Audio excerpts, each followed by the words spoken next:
Welcome back. I'm Rose Martin, and this is Real Life with our favorite life coach, Susan Harf. Like you, I can't wait to hear what's on her mind today. Hi, Susan. Hi, Rose. I'm happy to see you, and I'm so glad that you decided to join us as well. Today, we are talking about body image. Okay, let's just take a breath right there. Perfect. Everybody sit down and get a nice tall glass of water. Well, I gotta say, I think this is a topic that comes up with, I don't want to be sexist, but I think it comes up with women so often, all the time. I hear about it in elevators and offices, office buildings. Everywhere I go, people are talking about their relationship with food and body image. I hear about it in my own head, Susan. Oh, me too. I mean, it's in my own Yes. head. Forget about even everywhere else. And That's I don't right. think there's any age limit to it. And I'm No. wondering how early it actually starts. I think it starts in the womb. I'm telling you, I think it's always there. I want to begin really by talking about our families, because I do think that our thoughts about food, our relationship to food, and our relationship to our bodies start there. But you know what? Is body image only about food? No, Okay. it's about a lot of things. It's about health. It's about how we view ourselves in general, and all kinds of things. But I think our identity related to food and body image does begin in our family. And I think our relationship with food can sometimes be an unhealthy one that starts in our family. So, for instance, there are families where, without question, food is love. And that is not a good or bad thing. It's just what it is. And food is not a good or bad thing. Exactly. And so, if we grow up in a family where every celebration involves a lot of food, that's our norm. That's what we do. It would not be a birthday or Christmas or Hanukkah or New Year's or any holiday, July 4th. It would not be a holiday. It would not be Sunday. Exactly. It would not be Sunday if it wasn't the whole family getting together around a big meal. What I think is interesting is when the first time somebody notices that everybody's not like your family is when you're in an environment where people are sharing to you their family traditions, and they didn't do that. What do you mean? What do you mean you didn't all come over on Sundays? It's a foreign concept to somebody who did do that. So what I'm saying is that our norms become not even something that we think about. It's intrinsic. It's just kind of this is how I was raised, and this is what I will probably do as well. So if you grew up in a family where food is definitely love and there's a lot of food around and it involves a lot of celebrating, then that is your norm. Some people grow up in families where one of the parents, let's say the mother, is anorexic and there's no food in the house. I have a client that describes. There was no food in the house and she was constantly hungry, and as she grew up, she noticed that she began hoarding food. And when she came to me, it was because she was deemed morbidly obese and felt she didn't have a control over anything to do with her relationship with food, and admitted to me, I hoard food, I'm always afraid there's not going to be enough food. And you know what was interesting to me about that? She didn't know that it started in her family. It wasn't until I had been seeing her for a long time before she said, oh, by the way, my mother was anorexic. She didn't have the problem that I have with food. And you were like, well, we would have liked to known that several months ago. I'm thinking, okay, let's go back there. But does that really have to do was that a food issue or a body image issue? It's both, because she came to me saying, I'm morbidly obese. People make fun of me. I hear people laughing at me. I hear people whispering about me. I'm mortified. And what had happened to her when she made the appointment with me is that she had broken a chair. She sat down on a chair. It was a public situation. You can imagine how devastating that was for her and how sad. And it wasn't until we got into the conversations. What was interesting was she mentioned to me about her mother being anorexic, to not to say maybe that has something to do with my unhealthy relationship with food. She mentioned it as in, and I don't come from a family of fat people. So this has everything to do with your relationship with food and your relationship with yourself and your body. And your body image is an extension of how you view yourself in general. So the other thing I want to say about upbringing is, I have another client whose mother repeatedly said, sweetheart, you don't need a second piece of lasagna. Honey, you don't need that second cupcake. One is enough. Or maybe you don't need any cake today. You had cake yesterday.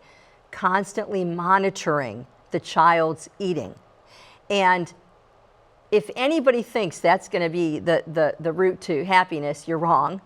That's the route to having an unhealthy relationship with food, because she's providing this over your shoulder verbiage, constant dialogue going on, and that's what this girl got used to. She got, as a young girl and as a teenager, she got used to somebody else monitoring her food intake. That also led to an unhealthy relationship with food. She needed to be in charge of what she was eating by herself, not her mother. And I think what I'm hearing you say is that then that transfers into messages in your own head. I don't look good. I don't look as good as everybody else. I'm not as good as everybody else. When I look in the mirror, there's nothing that I like. So then you're constantly telling yourself negative things about your body, about how you feel and how you look, and that contributes to having a bad body image. So I guess my question is, if it starts that early, how do you change it? Or how can we change it in order to flip that switch? Well, I think the first step is understanding and noticing this is where it came from. If I grew up with these images and these conversations, of course I'm going to have an unhealthy relationship when it comes to food, because I'm not used to monitoring it myself, for one thing, or I'm used to somebody looking over my shoulder saying words like good and bad. And you know, that's the other thing is, when we start ascribing good and bad to food, let's say, that translates into I'm good or bad. But So we say that, right? people we say can say it, that, I or over- I'm good, you know, I didn't eat that cake, I'm good. Or I didn't eat that, or I didn't make that, so that was good today. Well, they start out with, I ate something bad. Yeah. Like there's a confession happening here. I ate something bad. And so that means I'm bad. They don't say that second part though. People say, I ate something bad, or like you said, I was good today. Well, what does that mean? That means in their mind that I was good because I ate good food, so-called healthy food. And what I'm here to say is there is no good or bad food. And you are not your pant size, right? That would And be like saying furthermore- I am my fingernails, or I am That's my right. hair. So there's no good or bad food, and there is absolutely no good or bad related to what you ate. We are good. We are good to start out with. And what we eat has nothing to do with how good we are. And we certainly are not bad and not eating bad food. So if you seek, you said, how do you change it? The first thing is you seek to change, number one, the awareness. You become aware of it. Two, you seek to change the words that you use and the tape in your head. So for instance, if I'm socially comparing to other people all the time, or they look good, I don't, or I wish I could wear that, or that's not going to look like on me like it looks in the magazine. Or maybe it's, you know, self-deprecation, to where you look in the mirror and the things you say to yourself. So, you know, there's specific strategies, and are there specific strategies Absolutely, to stop that? yes. All right, Susan, lay them on us. Let's go. Well, first of all, the other thing that you're relating to is the continuum that we have about how it is we operate our life in regard to the food. So, for instance, there's a continuum. On one side of the continuum are people who eat to live. Food is fuel. And when food is fuel, you need it, you recognize you need it, and you're going to eat in a moderate amount, and my law says a moderate amount of everything you like. That's not to say if somebody's a vegetarian, they don't want to eat meat, fine with me. But what I'm saying is eating a moderate amount of everything no, there's no food that's good, there's no food that's bad, and you're not good or bad relative to what you ate. So the continuum starts with food is fuel. And you're eating to live. You want to continue having your body move and be able to function, and you're eating to live. On the other end of that continuum is living to eat. Now, I would be lying if I said I didn't look forward to eating a certain meal. I do. I love food. As you know, I love to entertain. I love to serve food. I love to make food. And I love food. My favorite thing has always been to read cookbooks. Love reading cookbooks. And I love that because, you grow up like I did. We grew up with food at celebrations around the holidays. A good report card meant a trip to get an ice cream cone, right? So we're kind of brought into thinking about that as we grow up. But then I'm thinking, well, if body image for some people isn't related to food, if it's related to maybe their a disability or their skin color or their height or their facial features or anything like that, how can we transition for those people who say, food's not my issue, but what do I do about my body image because I don't like what I see? And I think that also begins with an awareness of how we are impacted by society. So I want to acknowledge that there are extremes. When we're talking about dysfunction related to body image, there are various ways that people act that out. One is anorexia, one is bulimia, another end of the spectrum, morbidly obese. So none of the extremes are something that we are looking to ascribe to or try and achieve. And that sounds to some people like a surprise because when I look at some of the models, for instance, I do believe that they are trying to achieve anorexia.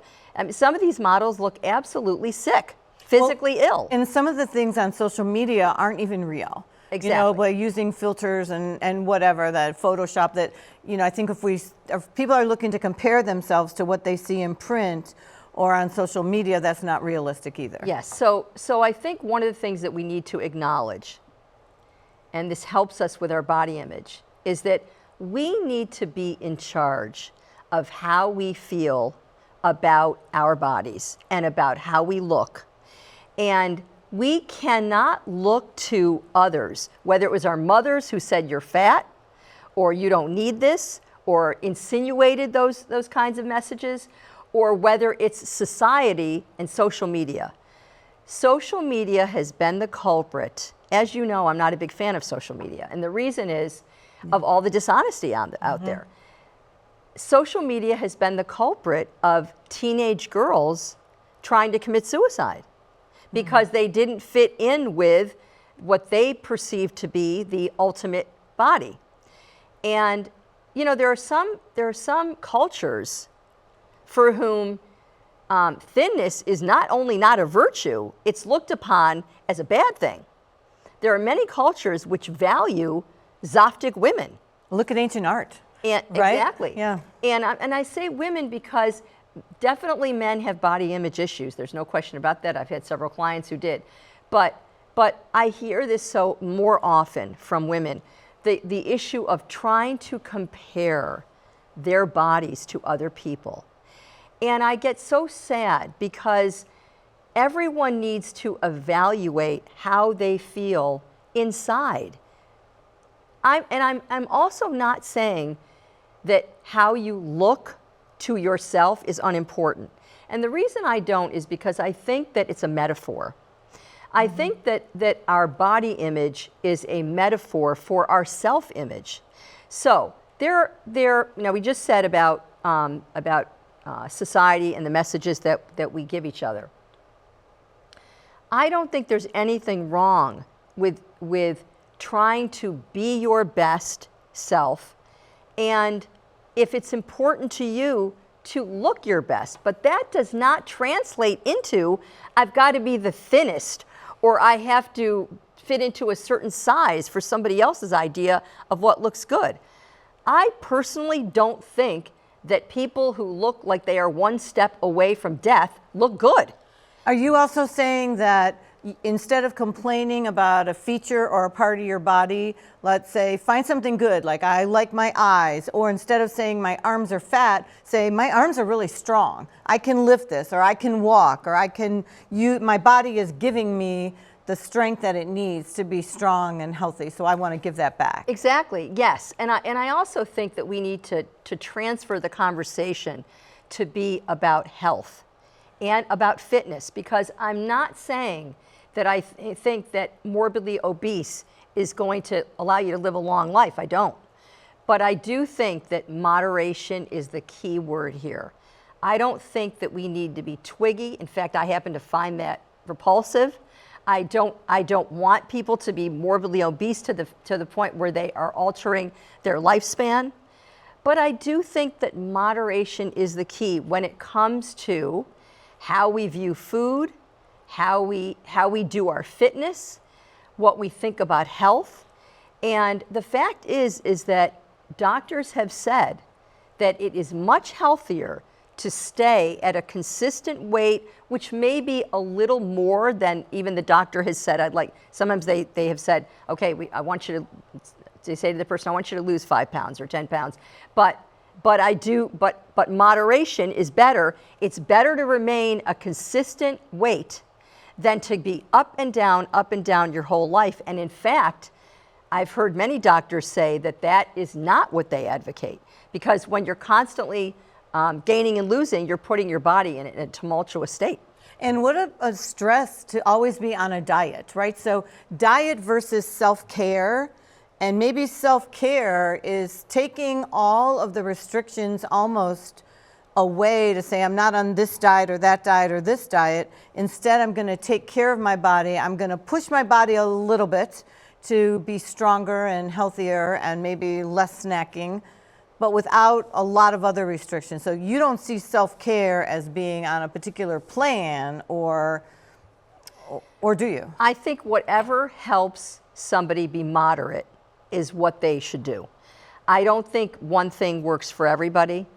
But I mean, I've heard from many people who have done various things, tried different ways to be healthy and fit without being on a diet. Well, all over and they the can all news work. are those shots, right? All over the news, you're seeing celebrities and people who are on the bandwagon for getting the weight loss shots and wherever they can get them. And my position on that is, I have never spoken to a doctor about it, but I advocate my clients, if they want, supposedly people are now saying that some of these shots, especially the ones that also are prescribed for diabetes, that they're safe. It is up to the person to talk to their doctor about it, and if their doctor and they come to that decision that that's the best thing for them, I'm all for it. I have no issue with that whatsoever. I have no judgment about how people get fit or how people establish a healthy relationship with their bodies and with food. What I'm about is I want to hear and see moderation. Whenever I hear people start talking about that they have to be a certain number, or they have to look a certain way, or they're comparing themselves to somebody else, then that's where I think that they're moving into an unhealthy kind of relationship with their body image. How do we help each other, though? Or how do our spouses help their kids, or your parents help their children, or help each other when we know that things are going on, or even just supporting that people on their journey? There are some people who, when asked that question, who, like me, are therapists and coaches, and they answer the question by saying, take all discussion out of our vocabulary about how we look. And I am going to say that's not who I am. That's not what I advocate. I don't think it's a bad thing to say to someone, you look so happy, or you look so good, or you look really healthy. I don't think there's anything wrong, because the fact is, we do look at people, we do notice people. Mm-hmm. I think it's ridiculous to say, let's take all that vocabulary out of our conversation. However, diets do not work, period. Trying to look a certain way or be a certain number it'll work for today or tomorrow or this week or a month or even a year. But if you're on a deprivation diet, I don't care, I've heard them all. I don't eat fats. I don't eat carbs. I eat certain grams of protein every day. I only eat protein when I follow it with, or I only, whatever. I only eat this when I follow it with that. I've heard a million different kinds of diets. I don't think they work. I think as evidence of how the diet industry is booming and people keep going back, I think it's proof that it doesn't work. But I do think it is perfectly acceptable to get a handle on your relationship with food and your relationship with your body. And if that takes therapy, coaching, talking to a nutritionist, talking to a coach who specializes in these subjects, I don't think that's wrong, and I don't think it means that you are again perpetuating a healthy relationship with fitness and health. But I do think if we make it about health, then that's a good approach. If that's our goal, is to be healthy, that's a great approach. Now, you can't ignore that any doctor will tell you that being healthy has to do with moderation. Moderation in our lives in a lot of ways. Moderation for exercise or for food or for complaining. I wonder how much, complaining about everything, complaining to yourself or tearing yourself down really has a negative impact in perpetuating that negative body image. Or using whatever that is for you, your weight or not being as healthy as you want to be, as an excuse for other things in your life. Yeah. So for instance, if you're someone who says, I'll look for a new job after I lose weight, that's an unhealthy relationship. Or I'm not going to go to the party because of how I look. Or I'm not going to go to the reunion because I wanted to lose weight and I didn't, so I'm not going to go. That is telling yourself messages that are inappropriate and I want to say wrong, because you don't need to do that. So what can we do? Okay, I do want to say, well, so far what we've talked about is how not to make it a number, and how instead to start out with self-love and self-care, because you deserve self-care when you have self-love. But I also want to make a comment about fat shaming. When people judge others because of their weight, it is so inappropriate, and when I have overheard people doing that, I have been known to turn around and say to those people, please do not speak that way in my presence, because I am offended by what you're saying. I am offended by fat shaming. I am offended by anyone judging anybody else for any reason whatsoever, and especially about how they look to them. And it's not always verbal, right? It could be an eye roll. It could be a body language movement. However, along with that, in our moments of truth here, when I'm telling you I don't believe we can escape from this vocabulary or talking about our body image, I also believe that we have to be realistic. I abhor fat shaming. I don't abhor people who understand that they do need to get a handle on their relationship with food if they are on that end of the spectrum. I attended a lecture about fat shaming, and the lecture was being given by someone he was morbidly obese, and he had an oxygen tank in order to breathe. I believe that he is ignoring some truth facts about his own relationship to food and his relationship to his body. So that may be some kind of overt statement that people may disagree with. That is how I feel. So I think moderation is the key. I think the way we move about, the way we move has everything to do with how we feel about themselves. And I believe that you have the right to feel very good about yourself. And when we say body image, we are talking about what our inside is saying to us about how we move, how we interact with the world, how we feel about our bodies. Our bodies are God-given, and it's who we were meant to be. Can we impact that? Yes. you have a huge impact on the amount of exercise that you get, the amount of attention that you give to feeding healthy fuel to your body so that your body works for you. But that's what we want to stay with. We don't want to move into judgment of yourself or in anybody else, because I know many, many, many beautiful people. All of my friends and colleagues are beautiful. And it has nothing to do with a number or what they weigh. Or the size of the pants. Or You know, the it's almost size like of anything. The greatest amount of weight you can lose is probably taking it off your shoulders or stopping I what's love going that. on in your head. I you know? love that, Rose. Yeah. Take it off your shoulder, because you don't deserve it. Right. What you deserve is self-love, self-care, and as a reflection of that, do what you need to do to feel healthy and good about yourself.